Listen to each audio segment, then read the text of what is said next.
You are now listening to the Where's the Line podcast with Joseph West and Britt Dillard. Enjoy the show.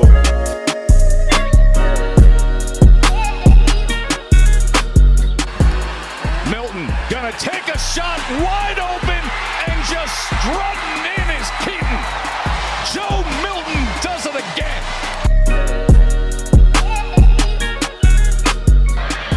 Borgie again on a blitz. Levis pocket collapses. He's on the run. He just heaves it up. And it's intercepted by Vanderbilt. And let the celebration begin. The streak is over at 26. The Commodores win it. Talk about Vanderbilt football.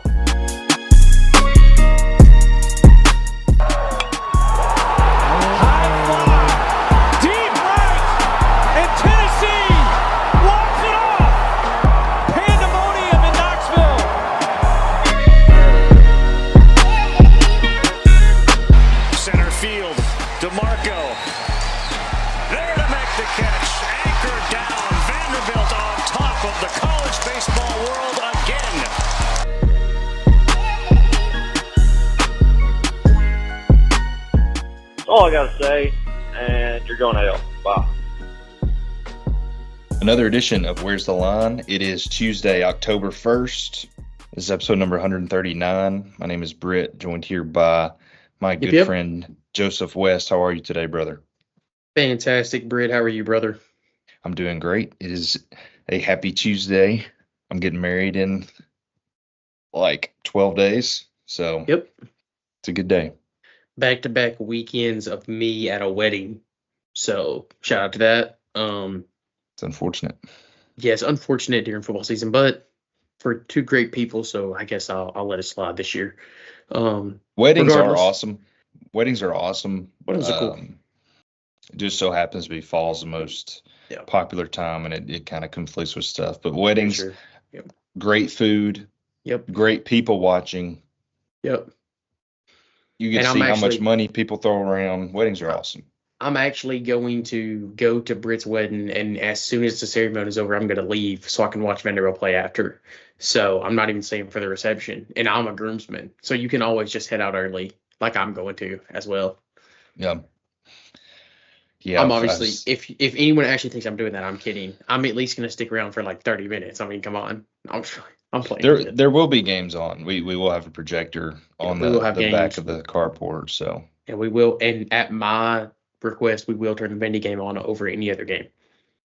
We will have multiple TVs. Per the groom on that. But yeah, Joseph, we're fresh off a trip to Vegas, did some gambling. One would say, yes, me and Britt, we did not go to Vegas. We did go gambling, in Southern Indiana. Had a big time. Lost some money for sure. Casino tried to beat us down. We just thought, you know what, on the one weekend that we don't have to stress about our college football team ruining our week, we're going to go to the casino and just have some fun with our friends. I didn't really plan on losing as much money as I did, but I had a blast. I mean, the vibes were electric. I mean, Britt can attest to that. Yeah, the cards were being dealt. The money was being dumped down the drain. The vibes were pretty low there for a little bit. There for a minute, they were low. Almost got the supervisor called on us at the blackjack table because we'll just say suicidal ideals were put out into the universe. So anyways, that's over and done with. The bye week's gone. First bye week of the year out of the way here. Coming up off the bye for Tennessee. Tennessee's got Arkansas. And then for Vanderbilt, they are going to be taking on number 1 Alabama. So we'll start it out with UT here. UT traveling to Fayetteville to take on the Arkansas Razorbacks. They are a 13.5-point favorite. That game is, of course, this Saturday, October 5th at 6:30. Over-under set at 60, or was when I got in, and spreads at like minus 13.5. So, Britt, what do you think? Early thoughts here? Coming off a bye week, perfect bye placement for Tennessee coming off of a road win at Oklahoma. Had some guys banged up on your offensive line, so perfect timing for the bye week. Should have both of those guys back against Arkansas, a team that coming into the year thought was going to be pretty stinky. Thought Sam Pittman might be one of the first SEC coaches axed this year, but they've shown some fight. They've come out and they're currently sitting at 2-2, coming off a loss at Texas A&M. But Arkansas, an offense with Bobby Petrino that looks better, looks improved. Arkansas is not a great team by any means, but definitely more of a test than Tennessee thought. Like you said, they're sitting at 13.5-point favorites. But I guess my main thing is to Tennessee fans, what I want to say as a representative of the fan base, don't look ahead. Not only are you playing in conference on the road, but I mean you're only guaranteed 12 of these games. So let's not look ahead, especially when Tennessee fans are looking ahead past Florida. Let's soak up these big games at night in prime time. You've still got to show up and play. They're not gonna give it to you. Yeah, Arkansas is a team that, similar to like some thoughts that I had about Georgia State, is they're a team that they shouldn't beat you, but if you slip around too long and mess around, they can beat you in the fourth quarter. When you look at their team, they're a super balanced team. They're sixth in the SEC in rushing, sixth in passing, fifth in rushing. Taylor Green's had a solid performance. Or I guess really he's had inconsistent performances because he's had two performances below 175 passing yards. I mean, he has had games that he struggled, but if you can get a good version of Taylor Green, then this offense is not as bad. And it could test UT's defense, especially just because Green is a mobile quarterback, so you may see him give some fits. But he hasn't shown you enough to really believe in this Arkansas team or the defense. I mean, they've lost to A&M. They lost to another SEC team as well, I believe. Yeah, it wasn't Auburn. Or no, they lost Oklahoma State. That's their other loss. Yeah, in overtime. Lost to Oklahoma State, had them on the ropes, just couldn't finish.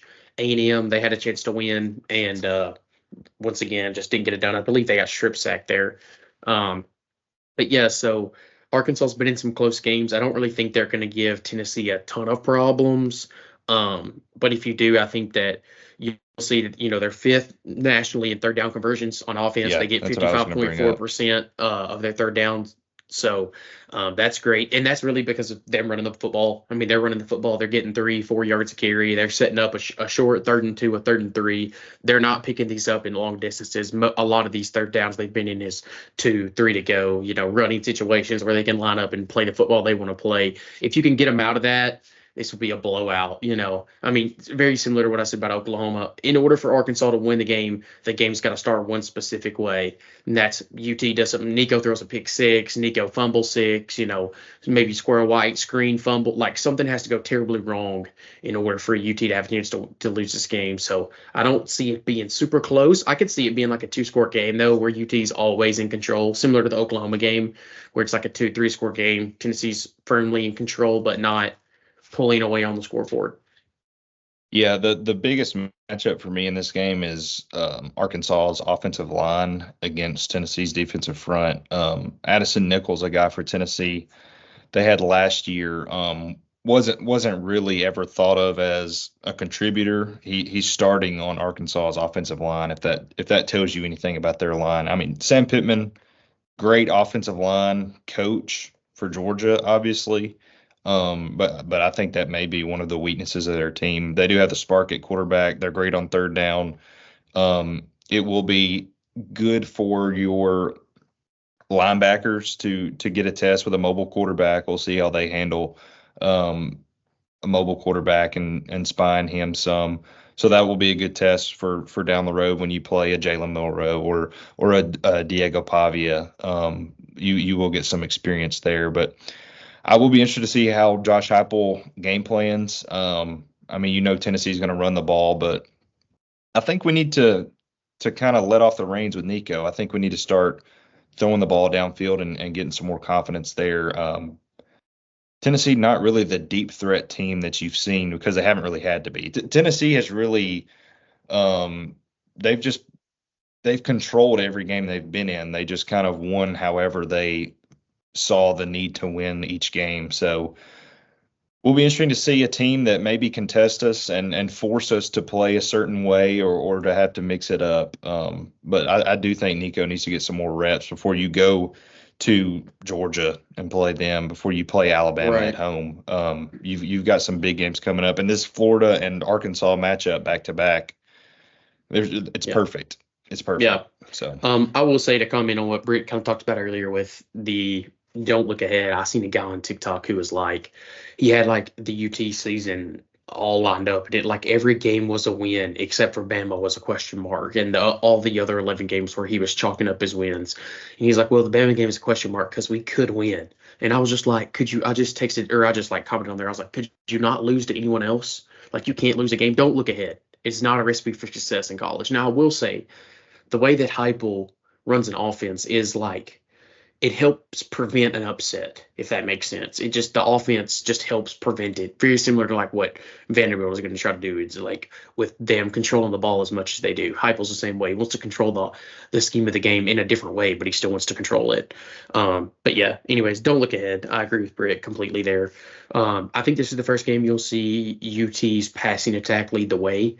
Arkansas it's got a pretty stout run defense. I think they will stop the run. Maybe not consistently, but I think they do stop the run against Tennessee at times. And you see them have to throw in it. Good news is Arkansas ranks 14th in the SEC in passing. And they haven't played anybody that throws the football a lot. We just talked about their losses. Oklahoma State, who's a run-first team, and A&M, who's definitely a run-first team. So it's like they're passing. This is the best way to put it. Their secondary sucks. Okay, Tennessee should be able to throw the ball wherever they want to. I think this is the first game you see Nico step up, probably lead the way. I would say over 250 passing yards probably. I just think that the run will get stopped and they will go to Nico, and he's going to have guys open. This secondary is not very good. So I think that this is the first game that the offense, or the passing offense, leads the way. Yeah, need to see it. Tennessee has passed Georgia in terms of percentage to make the college football playoff, which is very interesting. And if you listen to Where's the Line last week, Poppy may have given you that a little bit on that second half of Where's the Line last week. He may have kind of gave you a sneak peek at that. I was right about something, so I just wanted to point that out because that doesn't really happen very often. Hey, you gotta, even if you gotta give yourself the flowers, you deserve to get them. I mean, that's the only way to look at it. But yeah, not much more on Tennessee. You got to go take care of business as a big favorite on the road. Yeah.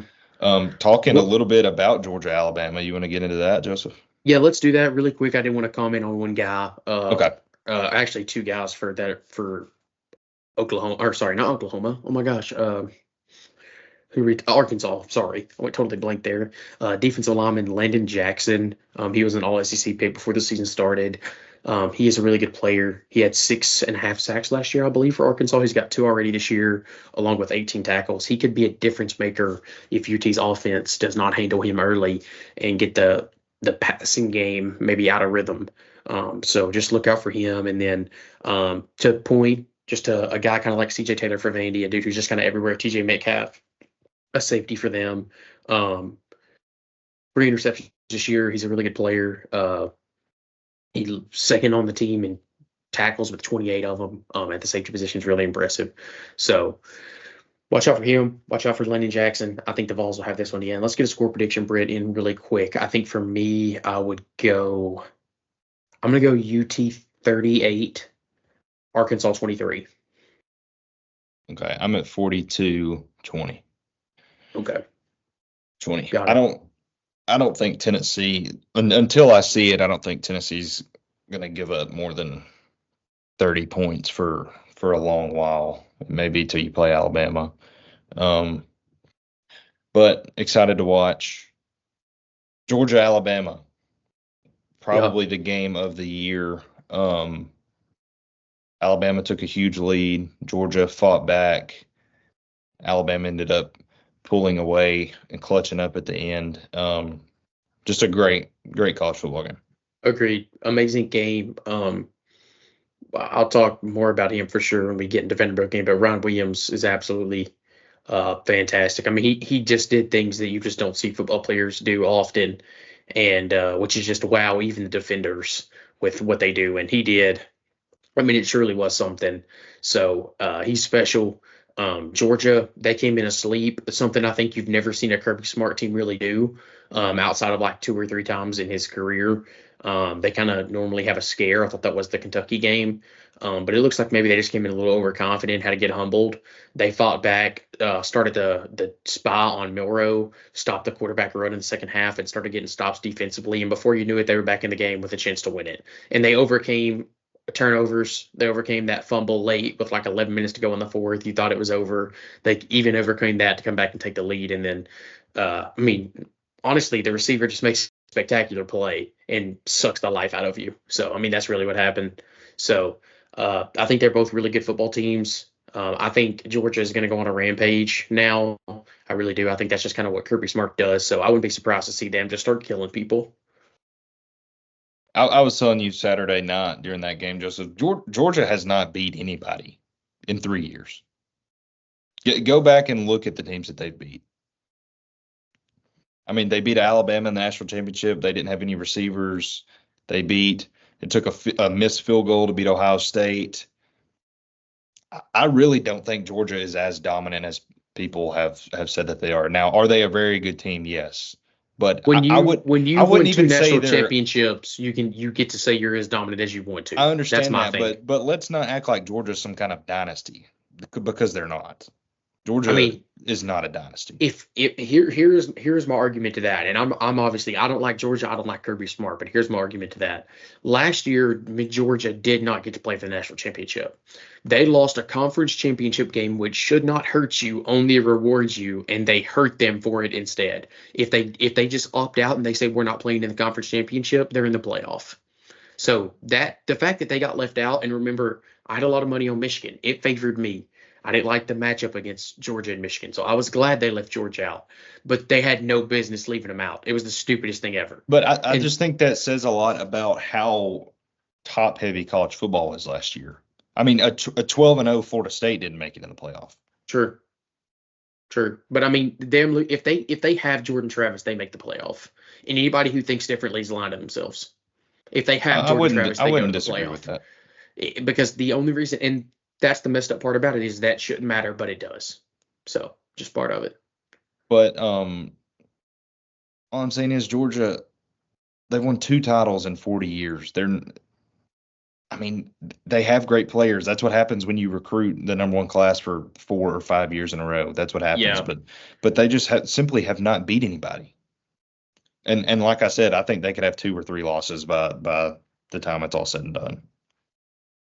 Yeah. Now they may beat the brakes off Tennessee. I'm not saying they couldn't do that, but I'm just sick of acting like Georgia is what Alabama was with Nick Saban. They still can be. There's no doubt. They can be for sure, but that's yet to be seen for me. Yeah, they can be if they win this year. I think you got to start asking questions about are they a dynasty? I think once you get 3, start asking questions. I think Kirby's a great coach, but we'll see. We'll see what happens there. I came out of that game thinking Carson Beck is not great. Alabama's secondary is not great either. And Jalen Milroe is really, really good. And obviously Ryan Williams is really good. But I think Jalen Milroe has really, really improved. And I think he's probably the best player in college football outside of Travis Hunter. Let's talk about him for a second then. I like that. Jalen Milroe. Before the game started, my dad looked at me and said, "What do you think about Jalen Milroe?" And I said, "I think Jalen Milroe sucks," because I do think he sucks. Or I should put this better, I did think he sucks. But what he did against Georgia in the first half, he hurt him a lot with his legs, which you would really, the game plan against him is to take his legs away first early. Because once he gets confidence built, I think he is lethal. But he just simply made throws against Georgia that he didn't make last year. No. That's what it comes down to. He made throws that he couldn't make a year ago, and he's super dangerous. I told Dad after the game, I said, I thought after watching Bama and Vandy, outside of taking each one of their worst performances away, so taking Georgia State out, taking Bama's worst performance away too, which I believe statistically may have been USF, but taking both their worst games away, I just thought, man, I was like, this isn't like a blowout. This team that Vandy has is just not going to get blown out by Bama. They've got too many athletes on the field. They've got this, and after after the Georgia-Bama game, I just said, I'm not so sure. I'm not so sure anymore. Just because of what all the ways that Milroe can beat you. You had never seen it. I would have told you till I was blue in the face last year. He just doesn't have that in him. He's not that good of a quarterback. He's shown us that he can do it now. So now you've got to be scared of it. I mean, it's the only option. Yeah, that throw on the like halfback wheel that they ran was one of the most impressive throws I've seen him make. He's just improved a lot. Yeah. But I mean, what you said about Vanderbilt, I mean, I've seen Tennessee teams full of NFL players get absolutely drummed by Alabama many times. No, for sure, but I just think that I think a lot of these guys are carrying the scrappy, tough, like we're Vanderbilt chip on your shoulder attitude, and if you have that with talent, you're just not going to get blown out a lot. It was my point. A lot of times I've had to come on the podcast and say, well, like the dudes were trying, they were like against Bama, the other dudes were just simply better. I don't think you can say that across the board this year. There's some positions I would say, yeah, I would lean with Vandy's guys. I don't think you could ever say that before in the past, honestly. Tight end group to be first. I would definitely go with Vandy. Our tight ends I think both starting tight ends are 2 NFL prospects. I don't think it gets much bigger than that. So we'll see, though. Just to get into it, Vanderbilt does take on their first number 1 team that I believe they're going to play this season. Bama comes into town ranked number 1 freshly after the win off of Georgia. I would not be surprised, Britt, to comment on this if Vanderbilt did not host 3 number 1 teams this year.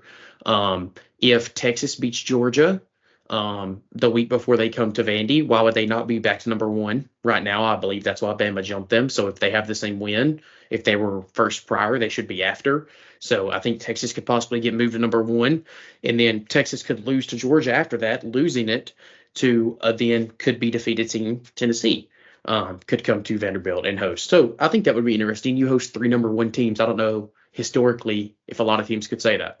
No, I don't think so. Really bad for strength of schedule. I would like to see. I mean, we already had the second hardest in the country, so I guess we can only go up 1 spot. But who's the hardest? Florida? I don't remember. I hate to comment because I just really don't know. They stink. I hate Florida. Yeah.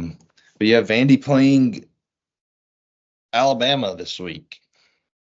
Yeah. How are we feeling, Joseph? Spread opened up here at 26.5. I think Vanderbilt's bye, like Britt said with UT, I think Vanderbilt's bye came in a really good time. Really like where Vanderbilt's out. Vanderbilt was able to get healthy for the most part. Zaylen Wood, who is arguably our best defensive lineman, I still think is going to miss the Alabama game. If he does suit up, he'll be limited. So I hope he at least does suit up and can get 20, 25 snaps in for Vandy and just keep the rest of our guys fresh. I wasn't really scared of Bama, kind of like I said, until this week. I think Bama can be dominant on both lines. They're scary in the trenches. They've got elite wide receivers, good young corners. This team, obviously, I mean, it's a Bama team, but this team just looks stacked from sideline to sideline. I think defensively, you're going to have to put an all-time spy on Jalen Milroe, somebody who can stay up with him side to side. May even have to run double spy and just let your corners kind of get beat, but kind of contain the big play. I'm not overly scared of this game. I think there is a chance that Vanderbilt or Alabama could just come in and roll us over and it could be 59-3. I don't think that is the most likely scenario though. So I guess that's the way I should put it. It really sucks having to play a really good team, doesn't it? Yeah. I know that's that's a riveting hot take from me. Well, it's not every year that I think that Vanderbilt could beat any team on the schedule, but usually I would be like, well, if everything went right for Vandy against Alabama, we still lose. If everything went right, they muffed a punt, we took it to the house, Jalen Milroe fumble 6. If that happens this year, this Vanderbilt team can win. So that's why I think it is different from past years. Money's coming in on Bama, and yet the spread goes down. We talked about that in the Georgia State week. I was talking about how money kept coming in on Vanderbilt, but the spread went down. I didn't understand why. I'm not trying to say Vanderbilt's winning outright. I'm just mentioning when I said it last time. And then the same thing with Vanderbilt in Missouri was Vanderbilt money kept coming in on Vanderbilt, and yet the spread was, or no, sorry, Missouri, but yet the spread was going down. So I just think that's interesting. Like, what does Vegas know? The spreads went down about 4 points. It's Vanderbilt plus 22.5 right now. I think Vanderbilt could stay in this game at least through half, and I wouldn't be very surprised if we stay in it much longer than that. I would be. Honestly, I think you could. Clark Lee said in the Commodore Hour that he wanted to limit this game to 10 possessions. So I mean, if you're looking at, you're basically looking up, you got to pick up at least 2 first downs every time you get the ball. You're trying to bleed 4, 5, 6 minutes off the clock, 7-minute touchdown drives, 8-minute touchdown drives. That's the football Vanderbilt wants to play. They want to play limit as many positions as you possibly can. That way our starters, who are as good as your starters, can stay on the field as long as possible. And we're going to try to avoid going deep, and we're just going to play our best guys. And we're just going to try to beat you in that way. Take care of the football. When Vanderbilt wins the turnover battle, they're going to win games. So just try to win the turnover battle. See if you can't get one early. Run a trick play. First play of the game, run it like a triple pass. Like, throw it 100 times on one play. Do a hook and ladder down the sideline. Do something insane. You're playing the number 1 team. You're more than 3-score, or I guess you're 3-score underdogs. You're already expecting everybody in the nation. I mean, 65% of bettors have put money on Alabama. So more than half the nation expects you to get blown out. Do something awesome. That's my pitch to the doors this weekend. Yeah, defensively, drop 8. Have a spy. Triple team Williams. Let's do 2 spies and triple team Williams. 2 spies. I would literally get the fastest guy on the team. That is not Nate Johnson, because I'm pretty sure he's the fastest. I would get the next fastest guy on the team and say, go follow Ryan Williams around. And then you're going to have over the tilt help top. You just get everything else. I need you to get inside, outside leverage. I need you everywhere. I mean, he's probably have to be a wide receiver or obviously a corner. But, yeah, I don't know. Put 2 guys on him, double spy. I agree. But ultimately just make Alabama have long, sustaining drives, even if they score 7. Like, if Alabama's scoring an 8-minute touchdown drive, that's kind of a win. That's the football. If you're going to score a touchdown, we want it to take as long as possible. So, I mean, that's only, 10 possessions. Like Clark Lee said, he wanted to be less than 10 possessions. That would be insane, I feel like. I feel like that's asking a lot from your offense. But maybe I'm wrong. Yeah, especially when you need to score on probably 5 or 6 of those. Yeah, okay, if there's 10 possessions total. So 5 for each team. Oh, okay. That means that you're saying, okay, if we can limit to Bama to, if we can just get 1 stop, we limit up to 28 points. That's a recipe for success. Vanderbilt's had like 5 7-minute touchdown drives this year. If you can just put together 3 7-minute drives, you've already taken up a whole quarter. And more, right? Yeah. Yeah. So that's a third of the game. So yeah, they're going to try to do it. We'll see. I think ultimately Diego Pavia is going to have to play great. He's going to have to see the field well.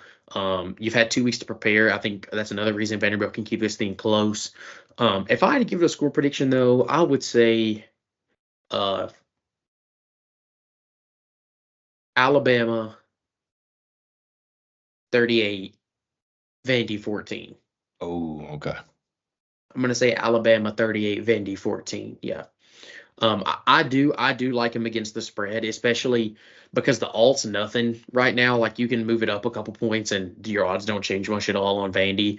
Go up. I got in when it started at 26.5. I'd go up and get at least that many. I like Vanderbilt really plus like 25.5 and over. Kind of transitioning to betting there, but I'll let Britt get anything that he'd like to say, Britt, about the matchup. Yeah, I was going to say Alabama 38, Vanderbilt 24. I like that. I think that would surprise a lot of people if it was a 14-point game. I want Vanderbilt to expose some sort of weakness. And I think it's Alabama's secondary. They've got a very young secondary. Yeah, I think it could be the secondary too. And Vanderbilt's probably not the best team to ask to expose that. But if Diego can get his legs going early, like if Alabama's defense does just fall asleep and they start dropping that safety down, I mean Vanderbilt does have some guys that can win some one-on-one matchups. So, but they're not going to win like in like the greatest contested. If you're in a pass coverage, Vanderbilt, I don't feel like is beating you a lot. I don't think we have any dominant athletes or anything. Yeah. So sadly, those guys left and decided to talk crap about us. Thanks, Will Shepherd. But yeah. Where did Will Shepherd end up? Did he go to Colorado? Yeah. Okay. He's like also he literally the other night he had 4 catches for 96 yards and a touchdown against UCF when they won. Had his best career or best game at Colorado by far after he dropped a Hail Mary the week before. But I literally like Will Shepherd. Like I had just retweeted something from Trevor the other day that was like, they can never make me hate you, Will. And then he's like, well, I came from Vanderbilt, so y'all know this is my most complete win, when they asked him what he thought about the game. And I was like, dude, you literally beat a number 23 ranked Kentucky on the road. Like, this is not your most complete win. This team wasn't ranked. What are we talking about? Like, I was just so confused. I didn't get it at all. It's just more part of the narrative that Vanderbilt sucks. You're just furthering it when it's just, you just said an untrue statement. Yeah. Yeah, it's unfortunate. But whatever. Screw you, Will Shepherd, I guess. Betting picks. How'd you do gambling? 4 for 5 last week. Nice. Hitting over 70% of my bets on the year now. Coming in at 71%. So balling. I'm going to try to have another good week here. I feel like I've got a really good 5-pick setup. Well, let's hear them. First game, arguably one of my favorite 2 games of the week. Wake Forest plays NC State. I am 3 for 3 betting against NC State right now. NC State is not a good football team. Give me Wake Forest plus 7.5 against NC State this weekend. That really line, bad. Yeah, that line was 7, 6.5, 5.5. It's everywhere. Obviously, I would get the touchdown. I think right now the line's at 6. I would get the touchdown. But I like sprinkle the money line on Wake Forest too. I think they could win outright. Next game, SMU takes on Louisville. Give me Louisville money line. That game is one of my favorites. I think SMU is a good football team, but Louisville I think might be legit this year. They might be underdog ACC champs. So I'll take Louisville in that one. I've got Georgia minus 22 against Auburn. I believe that line is also up now. I can check what that is in just a second. 24 now. And I've got UNLV Syracuse. I've got UNLV money line. So altogether, that brings it to plus 790. If you bet 1543, I just had it because that was all I had left. You win 137. You win 137. Yep. I like that. Getting into my picks here. Missouri at Texas A&M. Give me A&M minus 2. A&M's a decent team. I don't know. I may have said on here previously that Missouri doesn't play anybody till they play Alabama, but A&M has figured something out with making a quarterback change and at home. Hometown kid. Yeah, I like A&M minus 2 there. I don't think Missouri's very good. Auburn at Georgia. Give me Georgia minus 24. That's what I got in at a few moments ago. Give me the over 55.5 in the Alabama Vandy game. Kind of goes against what Joseph said they're kind of wanting to do, but I've got the over 55.5 there. Give me Tennessee minus 13.5 at Arkansas. I think that's a well set line. I think that will be pretty close to that 2-score mark. And give me, although I'm not impressed Michigan by the 3-point win against PJ Fleck in Minnesota, give me Michigan plus 2.5 at Washington Saturday night.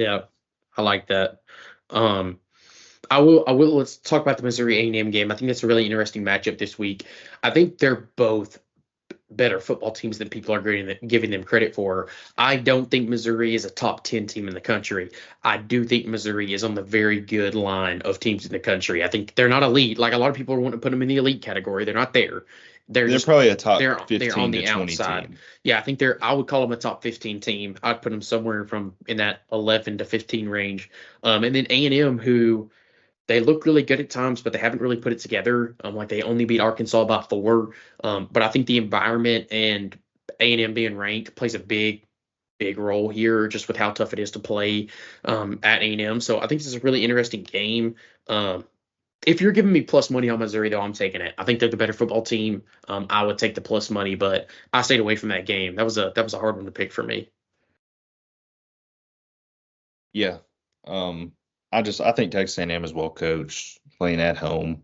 It is a noon game though, so not as much of a home field advantage. But I think A&M with their new quarterback and Mike Elko, I think he's a good coach. So yeah, I agree. I think yes too. I think Drink is a great coach as well.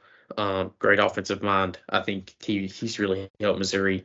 And I mean they struggled with Taylor Green, and Brady Cook is a much better quarterback than Taylor Green. So I feel like he might give issues for them. But anyways, much better. Yeah, much better. Yeah, Taylor Green's not very good at all. I think Brady Cook 2 years ago when he played in Neyland Stadium, I was very impressed. But I don't really think Brady Cook has gotten any better throughout his career. He didn't have to be in order to be that far ahead of Taylor Green. Taylor Green's not good. Okay. That's fair. Like I'm taking Diego Pavia above Brady Cook. 10 out of 10 times, in my personal opinion. I'm taking Diego Pavia. But I think there's probably 7 quarterbacks I take over Brady Cook, probably. He's probably in the country? No, in the SEC. Oh, wow. Okay. Yeah. I mean, obviously you're taking Nico, you're taking Milroe, you're taking Beck. I take all 3 of those guys over Cook for sure. I take Diego. Dart. I take Dart. Yep. Let's see who else. Maybe I stretched it a little bit. Wait, hold on. How many is that? Nico, Dart, Beck, Milroe, Pavia. Yep. That's 5. Did you say Nico? Yeah. There's 2 more. Ewers or Manning. Ewers and Manning. Yep, both of them. That's 7 there. Will Arch Manning transfer? I don't think so. I think Ewers will go pro after this year. Okay. So he may not have to. Now, if Ewers stays, it gets interesting. And also, I think it'll get interesting too in UT's quarterback room. You're bringing in several good, talented quarterbacks. What happens when they all kind of get there, and see how it's going to shake out? Do they stick around? I'm really curious, and not just see that I pointed at UT because they do have several good, really, really highly touted quarterbacks coming in. But you could point at a couple teams around the country is what's going to happen on that position for that team, in 3 years. What's going to happen? I think that's going to be telling. The transfer portal is what adds a wrinkle to it. I think Tennessee has spaced it out well, and Josh Heupel has shown that he values experience and time put in over his system, over projected talent. And that may be because his system is, I don't know that it's complex. Hard to learn, but that may be because, he favored Joe Milton, the guy who was there longer than Hendon, I believe, and learned the system. He valued Joe Milton's experience over Nico, who had none. And I think you would see the same thing. I think Nico would have to be pretty bad for George McIntyre to start, unless he comes in and is just an absolute phenom. But no, I just don't see them benching Nico for a true freshman. No, heck no, me neither. They're not benching Nico for a true freshman. I agree 100%. I wasn't trying to say that at all. Yeah. But it'll be interesting. It really will. I'm excited for this weekend. I'm excited to watch the Vandy game. I will be watching it from home for the first 2.5 quarters that I can watch it. So, anchor down, doors, go do something special, knock off number 1 ranked Bama. Why not? Yeah. Everybody have a good week. Thanks for listening. Have a good week. Yep. Go. Yep. It's been real. Yep. Go Vols. Yep. Anchor down. Goodbye.